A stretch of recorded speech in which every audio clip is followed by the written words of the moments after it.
Good morning students. Science मध्ये आपलं third chapter properties of nature resources. ठीक आहे. त्याच्यामध्ये आपलं पहिला टॉपिक चालू आहे प्रॉपर्टीज ऑफ एअर. ठीक आहे. कोणतं चालू आहे आपलं प्रॉपर्टीज ऑफ एअर. याच्यामध्ये आपलं 7 नंबर पॉइंट पर्यंत झालं. ठीक आहे. 7 प्रॉपर्टीज ऑफ एअर झाली होती आपली. आता आपल्याला सुरू करायचं आहे प्रॉपर्टी नंबर 8. ठीक आहे. प्रॉपर्टी नंबर 8 आपल्याला सुरू करायचं आहे. तर प्रॉपर्टी नंबर 8 हा आहे आपली प्रॉपर्टी की ह्युमिडिटी. ठीक आहे. Property number 8 is humidity. Humidity तुम्हाला माहिती आहे की आपण कोणाला म्हणतो ह्युमिडिटी. ठीक आहे. तर बघा ह्युमिडिटी म्हणजे काय. आता हा जो आपला वातावरण आहे तिथे एअर आहे. ठीक आहे. एन्व्हायरमेंट मध्ये आणि एअर मध्ये काहीतरी वॉटर वेपर्स आहे. ठीक आहे. वॉटर मॉलिक्युल्स आहे. तर आपण म्हणतोय मॉइश्चर. ठीक आहे. काय आहे त्याच्यात मॉइश्चर आहे. ठीक आहे. आणि हे मॉइश्चर कुठे आहे एअर मध्ये आहे. ठीक आहे. एअर म्हणजे डेफिनेशन काय होऊ शकतो ह्युमिडिटीची की air has a capacity to hold the moisture. हा लक्षात म्हणजे एअरची डेफिनेशन काय होऊ शकतो की the capacity of air to hold the moisture and it is called as humidity. हा लक्षात म्हणजे एअर मध्ये अशी कॅपॅसिटी अशी स्टॅबिलिटी आहे की तो एअर काय करतोय वॉटर मॉलिक्युलला ऍब्झॉर्ब होतो किंवा वॉटर मॉलिक्युलला होल्ड करू शकतात. त्याच्यामध्ये वॉटर मॉलिक्युल राहतात. ही जी प्रॉपर्टी आहे आणि ही जी कॉन्सेप्ट आहे याला आपण काय म्हणणार आहोत ह्युमिडिटी. हा लक्षात ह्युमिडिटी. आता बघा ह्युमिडिटीची डेफिनेशन आपण पहिले लिहू की the air has capacity the air has capacity to hold moisture and it is called humidity. ठीक है. and it is called humidity. Air has capacity to hold moisture and it is called humidity. हा लक्षात म्हणजे humidity hold करणे ही जी capacity आहे एअरची याला आपण काय म्हणणार आहोत ह्युमिडिटी. आता बघा ह्युमिडिटी म्हणजे आता समजा विंटर सीझन आहे किंवा आपला आता जो मान्सून सीझन हा चालू आहे रेनी सीझन.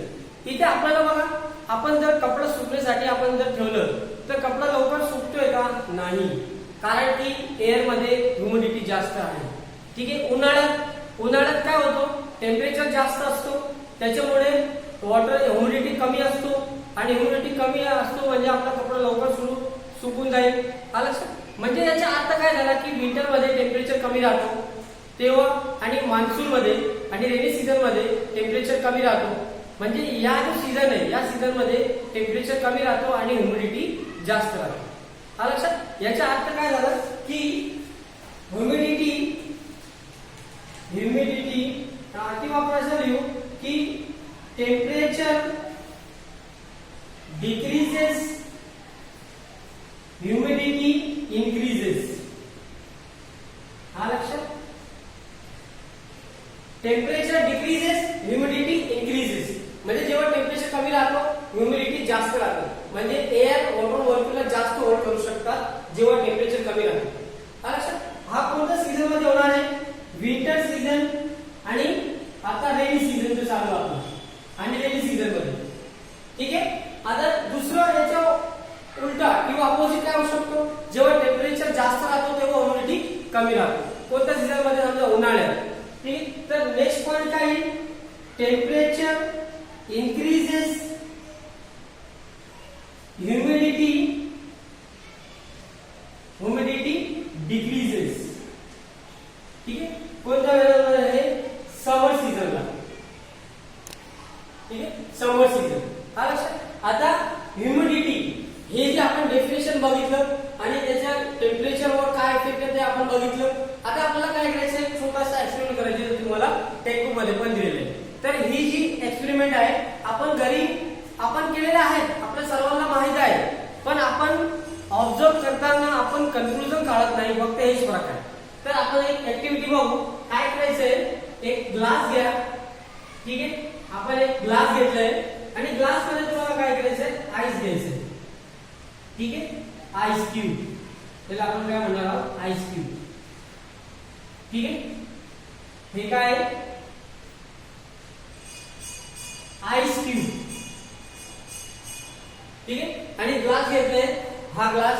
आता आपण याला आईस घेतलं तर थोड्या वेळाने काय होतं, तुम्हाला ग्लासचा जो बाहेरचा पार्ट आहे इकडचा, इकडे तुम्हाला वॉटर ड्रॉप दिसते. इथे तुम्हाला असे वॉटर ड्रॉप दिसणार दोघं साईडला. का बरं वॉटर ड्रॉप दिसते आपल्याला, की याचा अर्थ काय आहे, की आता बघा ग्लासच्या बाहेर कोणताही वॉटर मॉलिक्युल्स नव्हतं, पण आपण आईस टाकला त्याच्यानंतर थोड्या वेळाने ते ड्रॉप्स आले. का बरं आले, हा ड्रॉप्स कुठून आले, कुठून आले ड्रॉप्स, हा ड्रॉप्स आले एअर मधून. म्हणजे इथे जो एअर आहे, ठीक आहे, एअर मध्ये काय आहे, वॉटर ड्रॉप्स किंवा आपण म्हणू शकतो की वॉटर मॉलिक्युल्स. ठीक आहे, त्याला आपण काय म्हणणार, वॉटर ड्रॉपलेट्स. ठीक आहे, वॉटर ड्रॉपलेट्स किंवा वॉटर ड्रॉप्स. वॉटर ड्रॉप्स आहे, ठीक आहे, एअर मध्ये आहे. म्हणजे आपण इथं जो एअर मध्ये वॉटर ड्रॉप्स होते, हे वॉटर ड्रॉप्स इथून येऊन काय झालं, तो कंडेन्स झालं. आलं, म्हणजे थंड झालं. हा, त्याच्यानंतर काय झालं, की हे जे वॉटर मॉलिक्युल्स एअर मधून होतं तो इथे आला. याचा अर्थ असं झाला. याला आपण काय म्हणतात, आणि हे जे कॉन्सेप्ट आहे, air has to hold, air has capacity to hold water molecule, याला आपण काय म्हणणार आहोत, ह्युमिडिटी. लक्षात, याचा अर्थ काय झाला, की हे काय आहे, ह्युमिडिटी. म्हणजे हे एक्सपेरिमेंट करून आपण हे काढू शकतात की एअरची अजून एक प्रॉपर्टी आहे. एअरची प्रॉपर्टी काय अजून एक, to hold the water molecules. आणि ही जी कॅपॅसिटी, याला आपण, ही जी प्रॉपर्टी एअरची, याला आपण काय म्हणणार आहोत, ह्युमिडिटी. लक्षात, आणि humidity, temperature decreases, humidity increases, temperature increases, humidity decreases. ही झाली एक प्रॉपर्टी. आता त्याच्यानंतर दुसरा पॉइंट, दुसरी प्रॉपर्टी बघू आपण. Number 9, scattering of light. ठीक आहे, नंबर 9 आहे, नंबर 9, स्कॅटरिंग ऑफ लाईट. हा जो स्कॅटरिंग ऑफ लाईट आहे त्याचा अर्थ काय आहे, स्कॅटरिंग आणि लाईट. लाईट मधून आपल्याला हे कळतंय की लाईटचा काहीतरी टॉपिक होऊ शकतो किंवा लाईटच्या रिलेटेड काय टॉपिक्स आहे याच्यामध्ये. ठीक आहे, अजून एक प्रॉपर्टी आहे एअरची, स्कॅटरिंग ऑफ लाईट. आता बघा, air has a mixture of different small molecules किंवा फाईन पार्टिकल्स आपण त्याला म्हणू शकतो. ठीक आहे, फाईन पार्टिकल्स. हे जे फाईन पार्टिकल्स आहे, कोणकोणते फाईन पार्टिकल्स होऊ शकतो, तर त्याच्यामध्ये आहे स्मोक. ठीक आहे, water vapour, smoke and water vapour. ठीक आहे, अजून दुसरे भरपूर होऊ शकतो. अजून एक आहे, तर आपण कन्सिडर करू शकतो डस्ट पार्टिकल. ठीक आहे, डस्ट आहे, वॉटर मॉलिक्युल्स आहे, आणि स्मोक आहे, अजून गॅसेस आहे, गॅसेसचे मॉलिक्युल्स आहे. हे सर्व कशामध्ये आहे, एअर मध्ये. लक्षात, एअर मध्ये in the air 5 particles present such as smoke, water, water vapour and dust. ठीक आहे, आता समजा की हे आपण कन्सिडर करू, समजा हा के फाईन पार्टिकल्स, किंवा याला आपण अजून काय म्हणू शकतात, minute particles. Minute particles, minute किंवा fine particles present in the air. हे कशामध्ये आहे, एअर मध्ये आहे. समजा हा काय, इथे एअर आहे, काय समजायचं, एअर. एअर मध्ये हे मॉलिक्युल्स आहे. ठीक आहे, आता हा एअर एन्व्हायरमेंट मध्ये आहे, जमिनीवर, अर्थवर. समजा सनलाइट आहे. ठीक आहे, इथे काय आहे, सन. हा जे सनलाइट आहे, सनलाइट कुठे येणार आहे, जमिनीवर. ठीक आहे, जमिनीवर येणार आणि एअर मध्ये येणार आहे. म्हणजे हा जो एअर मध्ये मायनट पार्टिकल्स आहे, हे काय करतात की हे जे सनलाइट आहे, हे सनलाइटला स्प्रेड करतात सर्व दिशेत. काय लक्षात, म्हणजे ही जी सनलाइट आलेली आहे, ही सनलाइटला स्प्रेड कोण करते, the molecule, the minute particles present in the air such as smoke, water vapour and dust. म्हणजे ही जी कॉन्सेप्ट आहे, आणि हे लाईट स्प्रेड करतात. म्हणजे आपल्याला जो एन्व्हायरमेंट आपल्याला जो लाईट दिसते हा कशामुळे आहे, कारण की हे लाईट स्कॅटरिंग होतो की मायनर पार्टिकल्स बनून आणि आपल्याला म्हणजे लाईट दिसतो. ठीक आहे, हा कॉन्सेप्टला आपण काय म्हणणार आहोत, स्कॅटरिंग ऑफ लाईट. ठीक आहे, तर स्कॅटरिंग ऑफ लाईट ची डेफिनेशन काय होऊ शकतो की when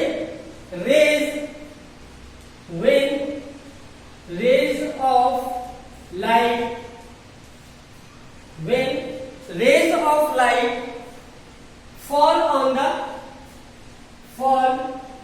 the minor particles and then it spread through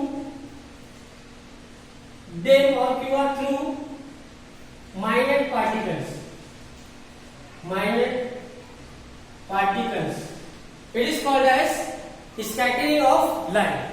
ठीक आहे, तर आपण इथे बघितलं आज स्कॅटरिंग ऑफ लाईट हे आपलं संपलेलं आहे. आता याच्या पुढे नेक्स्ट टॉपिक आहे temperature regulation. So the temperature regulation हा जो प्रॉपर्टी आहे याच्यामध्ये काय होणार आहे, नेक्स्ट टॉपिक आपण बघू. नंबर 10 आहे temperature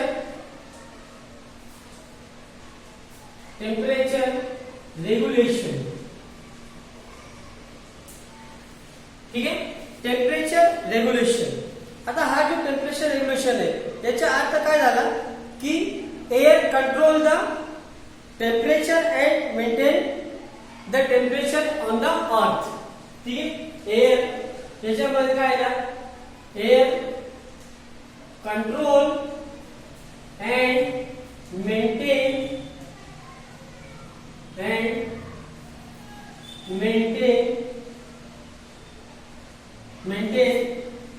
the temperature on the earth. समजा की जर एअर नाही आहे एन्व्हायरमेंट मध्ये, एअर जर नाही राहील तर काय होणार की अर्थवर टेम्परेचर खूप जास्त होऊ शकतो. लक्षात, एअर जी ही एअर काय करते, आपलं अर्थ मध्ये जो टेम्परेचर आहे त्याला कंट्रोल कोण करणार आहे, एअर, आणि त्याला मेंटेन पण करतो. हा कशामुळे होऊ शकतो की समजा सनलाइट आहे. ठीक आहे,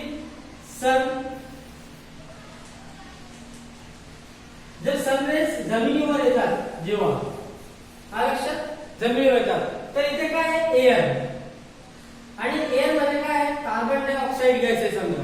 ठीक आहे, carbon dioxide gas and water vapour. Carbon dioxide gas and water vapour हे काय करतात, हे वॉटर वेपर काय करतात, सनलाइटला ऍब्झॉर्ब करतात. ठीक आहे, आणि सनलाइट ऍब्झॉर्ब केल्यानंतर काय करतात, त्याला परत रिफ्लेक्ट करतात. ठीक आहे, हीटला रिफ्लेक्ट करतात आणि त्याच्यामुळे काय होतं, टेम्परेचर मेंटेन राहतो आणि टेम्परेचर कंट्रोल राहतो जमिनीवर. ठीक आहे, याला आपण काय म्हणणार, टेम्परेचर रेग्युलेशन. ठीक आहे, ही एक प्रॉपर्टी झाली. त्यानंतर शेवटचा जो पॉइंट आहे आपलं, शेवटचा पॉइंट आहे प्रॉपर्टीज ऑफ एअर मध्ये, की शेवटचा पॉइंट आहे ट्रान्समिशन ऑफ साऊंड. ठीक आहे, शेवटचा पॉइंट आहे आपलं ट्रान्समिशन ऑफ साऊंड.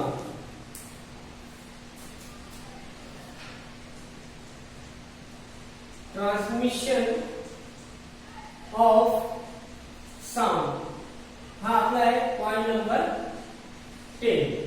ठीक आहे, ट्रान्समिशन ऑफ साऊंड.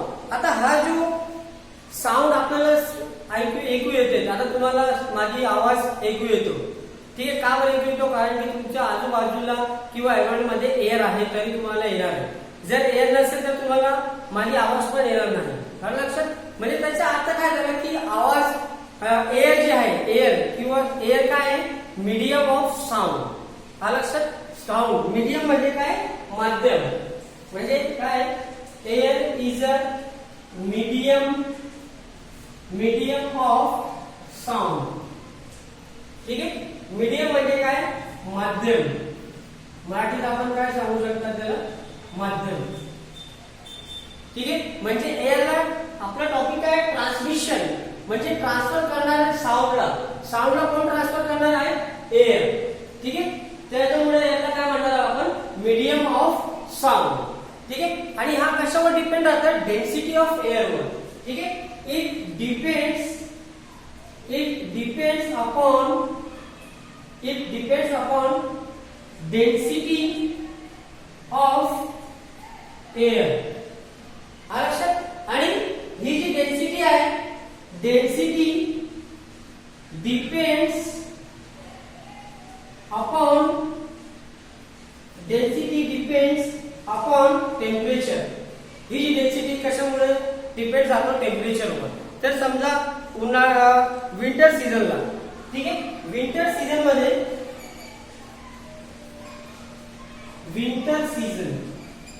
ठीक आहे. विंटर सीझन मध्ये टेम्परेचर कसं राहतो टेम्परेचर कमी राहतो. Temperature decreases. ठीक आहे. टेम्परेचर कमी राहतो टेम्परेचर डिक्रीज होतो. त्याच्यामुळे आपल्याला आवाज जास्त क्लिअर ऐकू येतात. हा लक्षात. जास्त क्लिअर ऐकू येतात. तर याच्यासाठी एक एक्झाम्पल सुट्टी काय आहे की व्हिस्टल ऑफ ट्रेन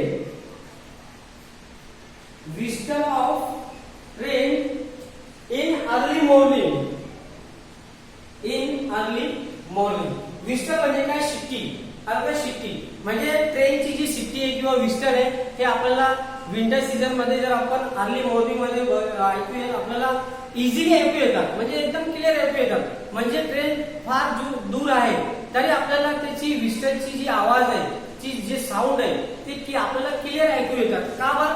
कारण की त्याच्यामुळे डेन्सिटी कमी आहे आणि सॉरी टेम्परेचर कमी आहे. टेम्परेचर कमीमुळे आपल्याला आवाज इझिली ऐकू येतात. हा लक्षात. आणि मॉइश्चर पण जास्त राहतात. तर ही शेवटचा टॉपिक आहे ट्रान्समिशन ऑफ साऊंड. म्हणजे एअरची अजून एक प्रॉपर्टी आहे आणि ही प्रॉपर्टी काय आहे air is a medium of sound.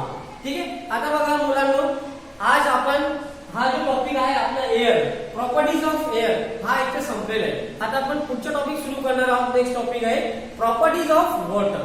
Okay. Thank you.